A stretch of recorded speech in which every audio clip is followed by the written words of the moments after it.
Blessings and salutations. So good to be with you all once again for episode 3 of Sound Mind. I'm licensed therapist, your host for season 5 and 6 and 7, and whatever else the Lord will have us to do in this project together. I hope all is well, that you've been blessed. If you're tuning in today, that means that you have been seen versus viewed. So we want to thank God for that. And we want to just jump in today because we have some great conversations and mental health dynamics that we're going to address today. But as always want to give God the praise and the glory for the opportunity to be together and to serve in this capacity. So we want God to bless this episode, and hopefully it'll be a blessing to you.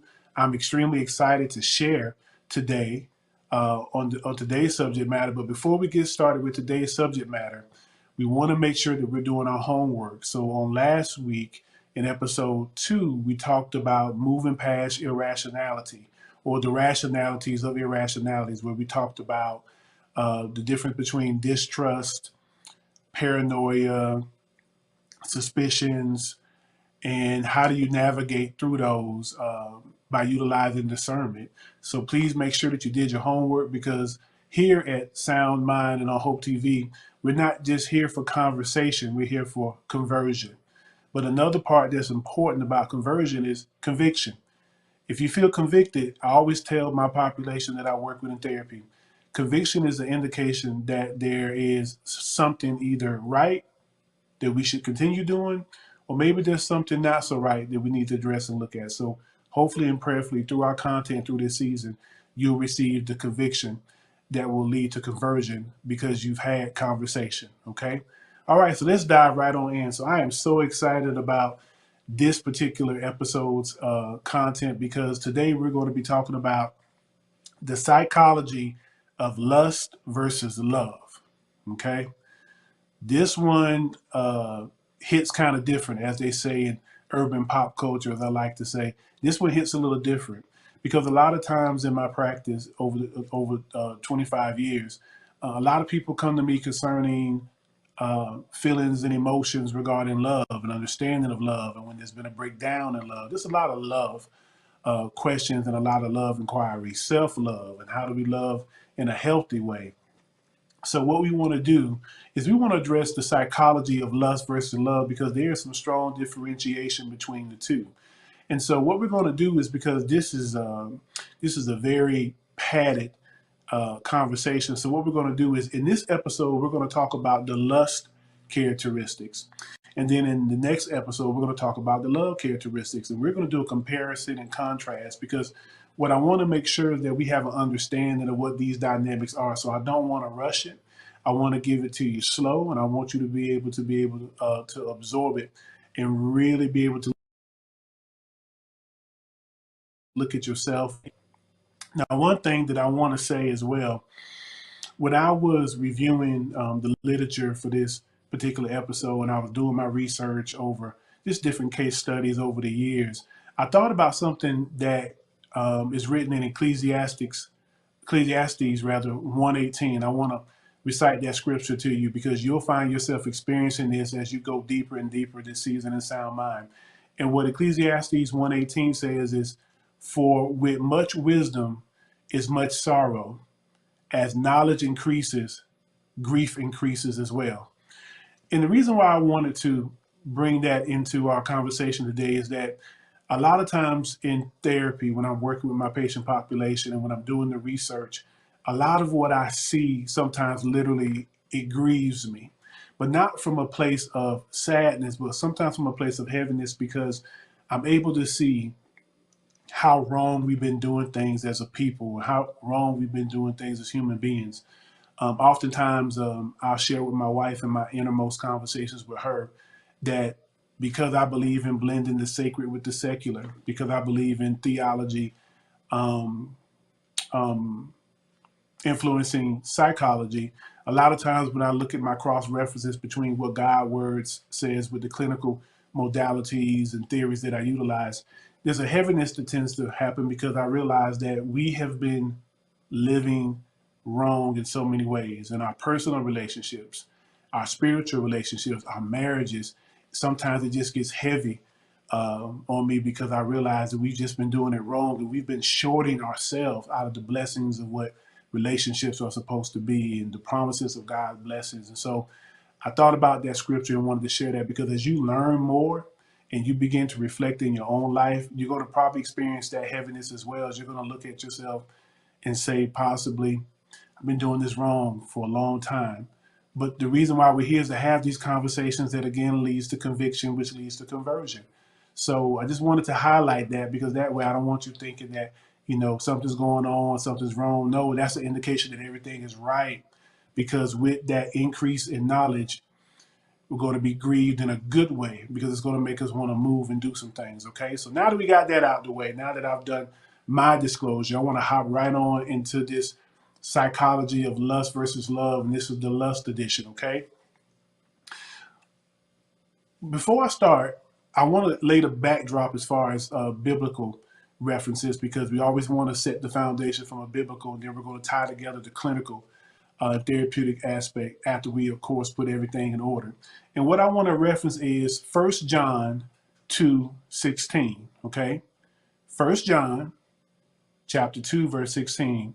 And what that scripture says is, for everything, the lust of the eyes and the pride in one's possessions is not from the Father, but is from the world. And the world, with its lust, is passing away, but the one who does the will of God remains forever. Okay? So the first thing that we want to establish is lust doesn't last. Let's just get that out there in the open. Lust does not last. Okay? So when we talk about lust, we want to talk about having an understanding of what lust really is, not from a definition perspective or just the common verbiage that we hear, but we want to get an understanding of the characteristics of lust. Okay, so we're going to talk about the characteristics of lust, but then we're going to look at some of the dynamics as well. Actually, let me reverse that. We're going to look at dynamics first, then characteristics in terms of what it looks like, because a lot of times we confuse lust with love and love with lust, because we don't really know the characteristics and dynamics because of how they may appear. And then also depending on where we may be in our own individual uh, spiritual walk or personal, emotional growth path as well. So we're going to touch into that. So when we're talking about the dynamics of lust, what we want to look at is lust is wanting legitimate things in illegitimate ways. Okay? Let me say that again. Lust is wanting legitimate things in illegitimate ways. Okay. Another way that I like to often look at that and spin that is lust is wanting the right things the wrong way. That sometimes and oftentimes leads to our harm. Okay. Now, a biblical word that we've heard a lot of, but we probably never really coupled it with the concept of lust is coveting or covetedness. Okay. You hear that? That's one of the big 10, as I like to call them. We have the 10 commandments that God gave Moses for his people. And one of the 10 commandments, God addresses not coveting what your neighbor has. Okay. So coveting is actually the biblical term for lust. Okay. So when we talk about coveting and lust is desiring and pursuing that which is not legitimate for you to have. Okay. So let's look at this from an application regard. So when we think about lust, let's say it's a legitimate need to want food. Okay. That's a legitimate need. We all got to eat. But lust is when we kind of go over into gluttony or overeating. Okay. So you want something that's a legitimate need, which is food, but then how you go about it and pursuing it, there being a harmful demonstration and impact on your behalf is when it becomes lust. Okay. Now, I'm going to say this word. Okay. And we're all adults here on Hope TV, because this is actually when we think of lust, it does come up probably primarily from a physical regard. So let's have the sex reference. Okay. Sex under God's order is not a bad thing. Okay. That's a whole different episode. We'll touch that probably later on in season one, if not maybe I'm sorry. We'll touch that later in season 5, if not maybe even season 6, because that's a real deep one therapeutically. But sex is not a bad thing if it's up under God's ordinance in the manner in which He created it to be. But immorality, again, the illegitimate way of going about sex is when there's lusting and coveting that tends to happen, okay?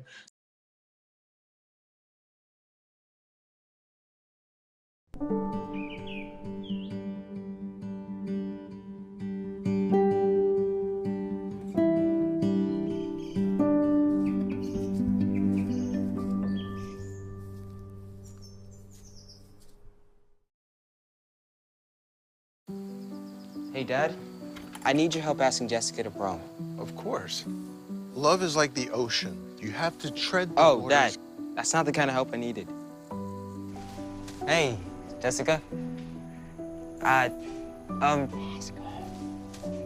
Will you go to prom with me? Yes. You don't have to be perfect to be a perfect parent. Thousands of teens in foster care can't wait to share their first with you.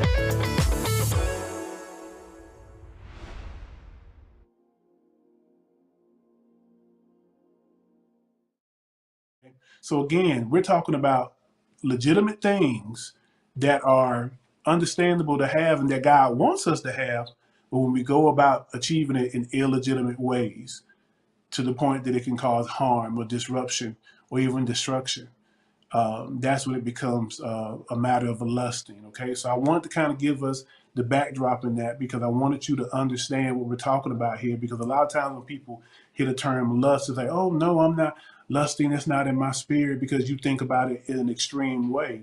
But the whole concept of lust is based on, ironically, a need and actually a provision.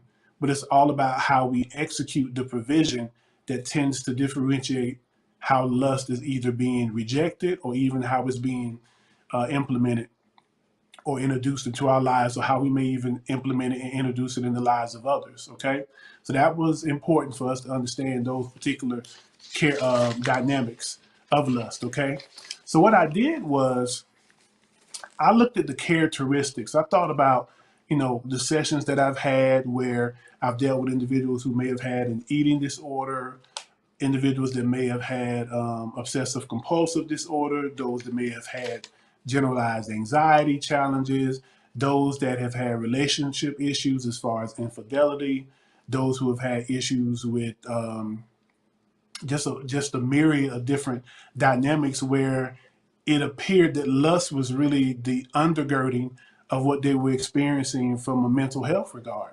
And so I was able to devise some characteristics, and I wanted to show you what it is that lust looks like and how it occurs. Okay, so we have seven characteristics of lust that we're going to talk about. And I want you to be able to, be honest and transparent with yourself.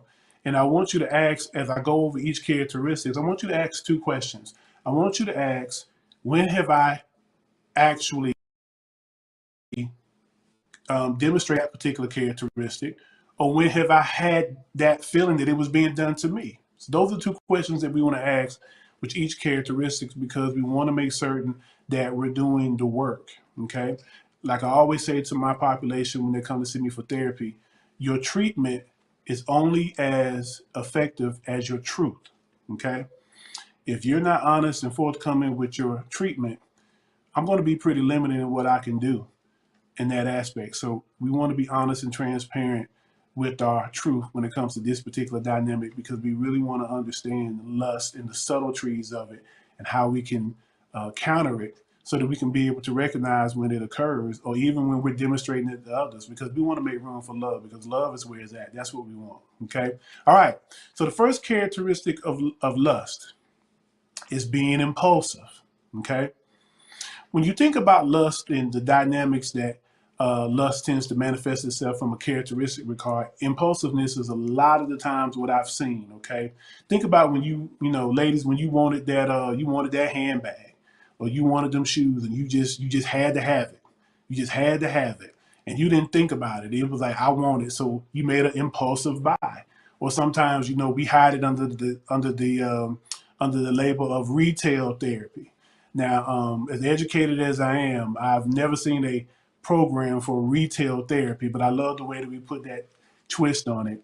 But let's be honest and transparent. And brothers, you don't get a free pass too. If you heard your favorite team was coming in town, or if there was those shoes or that suit you wanted and you just bought it with no regard, you was impulsive, then that's the characteristics of lust, is being impulsive.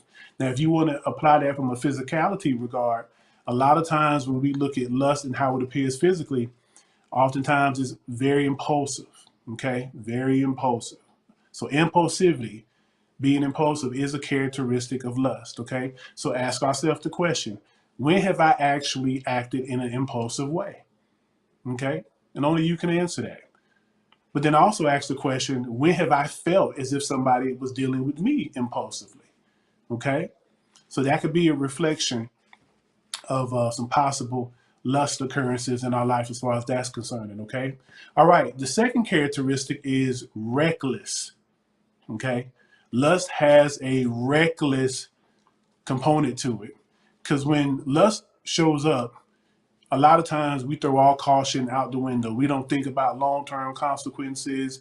It's completely just reckless. Things that we probably wouldn't do if we took time to be rational and to think things out. Typically what would occur is we probably will make a much better decision, but because we're reckless, we're not thinking about the consequences. And we're not thinking about the impact that it's going to have, not just on us, okay? So in recklessness is also a characteristic of lust. So ask yourself again the question, when have I actually been reckless? And be honest with yourself, okay? If that means going back to your younger years, going back, to some of your undergraduate years, your college years, your teenage years, just be honest with yourself, okay? So when was the time that you actually were reckless? But then also, when was there a time when you actually felt somebody was reckless with you? Okay, may have put you in a position where they put pressure on you to do something, and you felt as if, okay, there are consequences to this that could be long-standing, and they were being reckless. Okay, so that's something to consider. That's definitely something we want to consider. All right. Third attribute of lust: selfishness. Being selfish or selfishness. Okay. A lot of times when you're talking about lust and we looked at being impulsive and being reckless, it's quite natural to see how selfishness will come into play. Because a lot of times with lust, we're just thinking about the right now. We're just thinking about us. We want it now, now, now, now. We're not thinking about anybody else because we're lusting. We're lusting for whatever that thing is. So again, ask yourself the question, when have I actually, if I'm honest with myself, been selfish? And when have I also felt as if people were being selfish with me? Okay. Now, just as a point of insight, it doesn't just reflect on physicalities. These things can also be done emotionally. People can lust emotionally. People that are attention seeking, okay, that's a lust for attention.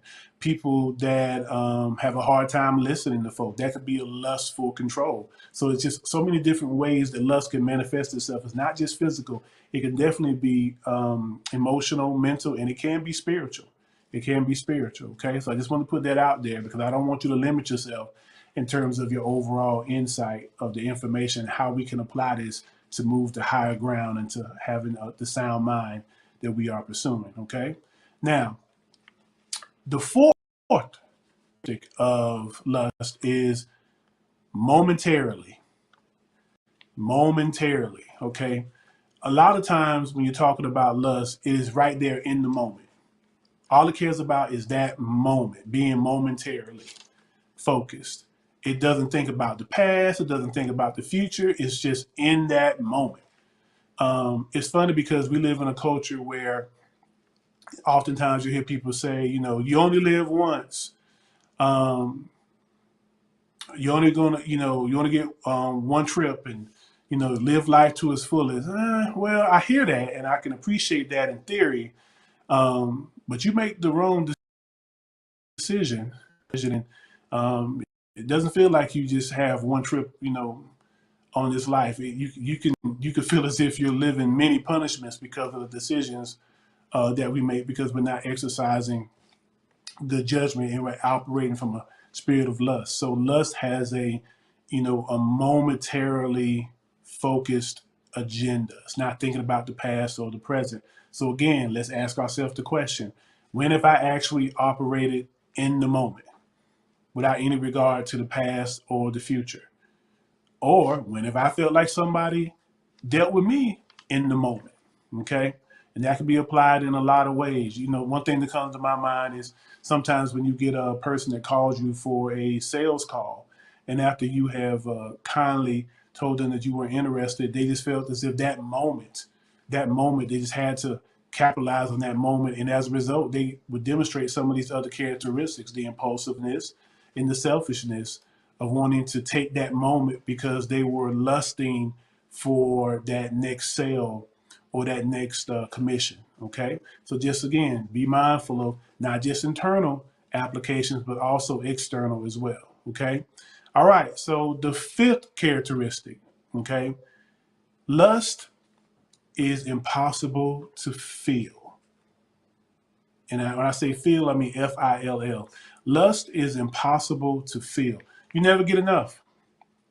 You never get enough. How many handbags, good sisters, does it really take? How many pairs of shoes? Okay. Brothers, how many Jordans do we really need to have? How many suits do we really need to have?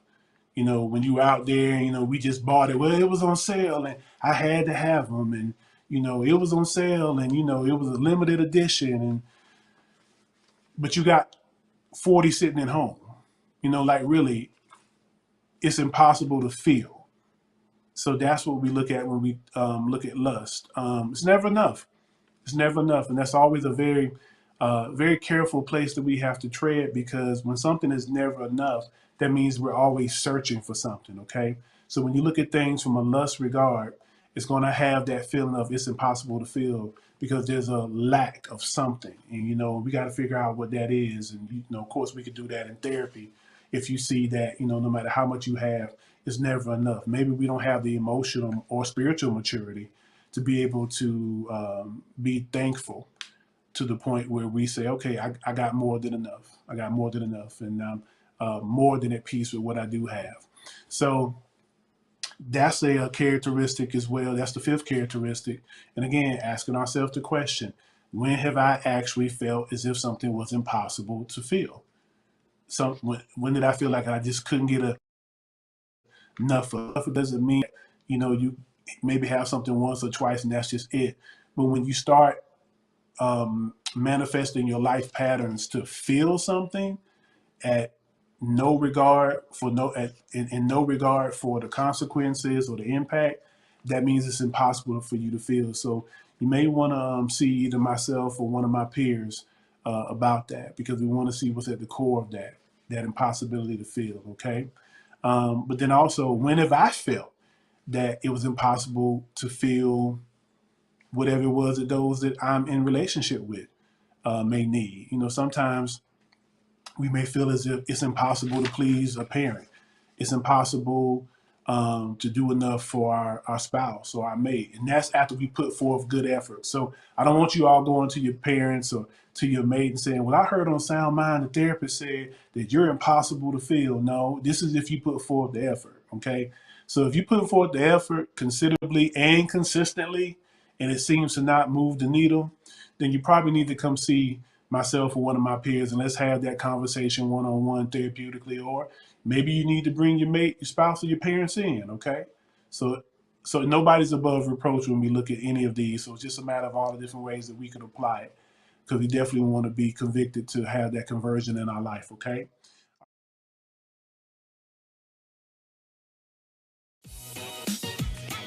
What's up, y'all? It's your boy Jermaine Dolly, Mr. Hello Dolly himself. And guess what? You're tuned in to Tea and Worship with my homies, Minyan and Corey. Keep it out, y'all.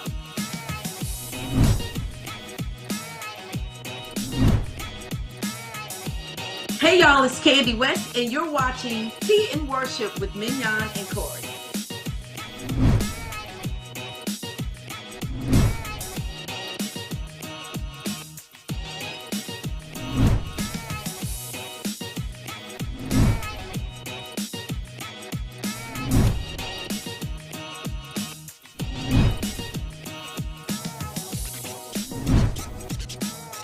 It's your boy James Fortune, and you are watching my favorite news show, Tea and Worship, with my sis Mignon and Corey.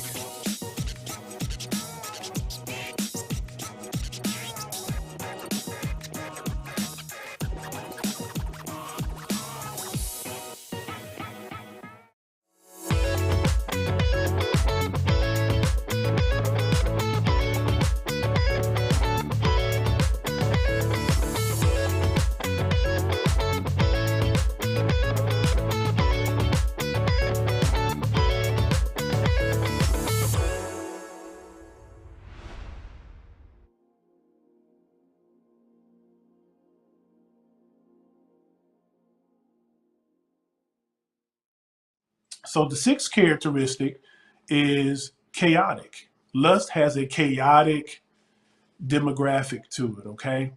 When we say chaotic, it's confusing. It's never smooth. It's never fluid. It's always something. It's just never just right and smooth, okay? And a lot of times with lust, because it's chaotic, it's going to put us in a lot of anxiety provoking situations. It's going to also put us in some situations that can have some short term and long term consequences. Okay. From a spiritual regard, you know, the Bible speaks of all things being decent and in order. Okay. And we also often refer to God as being God who is not the author of confusion. We know who the author of confusion and chaos is, and that's Satan and the enemy. So when you look at it from a spiritual aspect, if you think about where lust has its origins from, who better to look at than Satan? Because Satan lusted for God's position. He demonstrated all these dynamics. He was impulsive, he was reckless, he was selfish, he dealt in the moment. And it was impossible for him to feel that, which is why he goes from place to place on earth looking to cause chaos because of the lust that he has. So I hope that gave a personal application there where you can really see that lust has really been with us since the beginning of time. Okay, but we don't have to succumb to it at all. Okay, we don't have to succumb to it at all. Okay, because we are indeed called for victory, and we operate not in victory. Okay, so the last one, the seventh one, the seventh characteristic of lust is just something to do. It's just something to do. It's not really a motivation behind it per se. It's just something to pass by time. And ironically, a lot of times when we demonstrate lust, you have that rush that you may feel in the lust being fulfilled. But the ironic thing about lust that I've always seen in my practice, regardless of the mental health and behavior health and relational dynamics, right after that lust has been fulfilled and satiated, it's always a letdown afterward. It's never what one thought it was going to be. So then when a lot of times therapeutically, when I would ask the question, well, you know, what was on your mind? What were you thinking? What was the motivation? And they will often say to me, well, it was just something to do. So therefore, it was kind of it was a distraction. It was a distraction. Okay. So when it's just something to do, it doesn't really have a purpose outside of that immediate moment.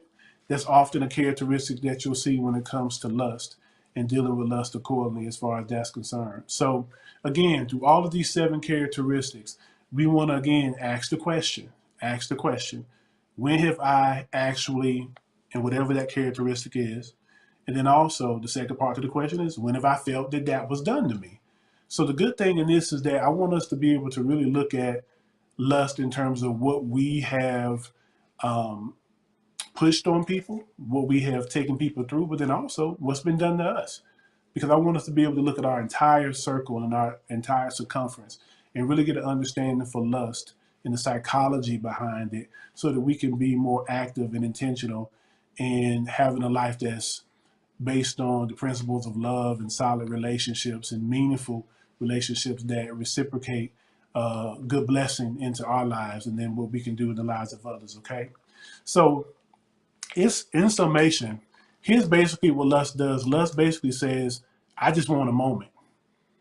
That's what lust says. I just want a moment. This moment. That's it. So if lust had a voice, and you would ask lust, "Well, lust, what do you want?" Lust would say, "I just want a moment.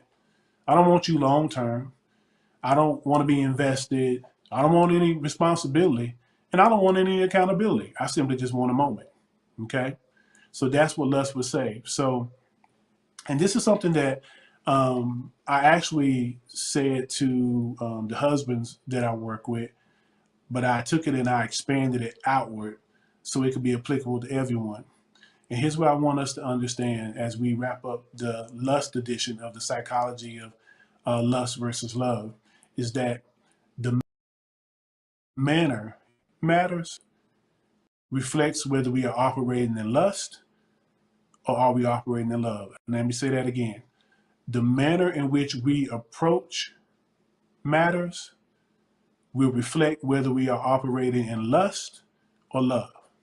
So if you want to know the manner in which you're addressing something or approaching something, look at those 7 characteristics. If you're approaching it out of impulsiveness, recklessness, selfishness, being momentarily focused, impossible to feel, chaotic, or it's just something to do, it's a pretty good chance, my brothers and sisters, that we're probably operating in lust if that is the manner in which we are approaching matters and dynamics. Okay, so just something for us to consider. Okay, I want to say in closing this: lust in and of itself cannot become love. It's just not how it works. Lust in and of itself cannot become love. Okay, so a lot of times people come to me for couples relational counseling, therapy, and marriages, and a lot of times I've seen where the relationship was based on lust, but because it wasn't overtly obvious, people wasn't able to really recognize that until we go through the premarital and the therapy, and then ultimately, by God's grace, we've been able to change the dynamics. But it wasn't until we were able to look at these dynamics and say, okay, this is what has fueled this particular relationship, but we can convert it through facing it and taking ownership of it. And I've seen some beautiful relationships become possible. Individuals who have gone on to become married and have very healthy marriages because they were able to take ownership of how it started. So how we start something does not necessarily have to be how it ends. Just depends on how we address the dynamics and how we take ownership of those dynamics. Okay, so there's hope. That's why we're here at Hope TV. There's hope, but you got to be willing to do the work. You absolutely have to be willing to do the work in order to get to where it is that you want to go in terms of moving from lust to love. Okay, so that's it for the lust edition. I hope it wasn't too heavy, but I believe all of us are grown and we're growing, and so we can handle these type of subject matters because that's why we're here. That's why we come to Sound Mind, is because we want to have conversion. Okay, so we got to do the heavy lifting. But the good thing about it is now that we have the information, as we always say here in Sound Mind, we don't just want the information. We want to take information and we want to have understanding. And then from understanding, we want to get wisdom. And how do we get wisdom? By applying the understanding from the knowledge and the information that we get. Okay? So again, knowledge is information. Understanding is, how does the information apply to you? How is it relevant to you? And then wisdom is, how do we execute the knowledge of the awareness of the information and how it applies to us. So that's it for episode 3.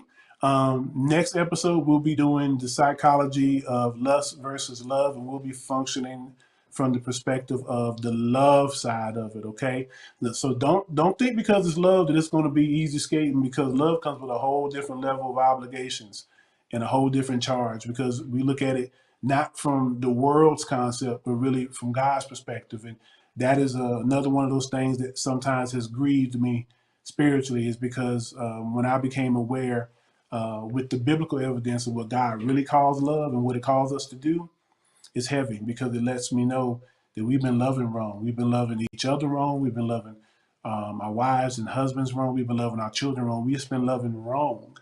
But there's a way that we can get right, and that's why we're here. So we're going to talk about that in the next episode. So thank you so much for tuning in today.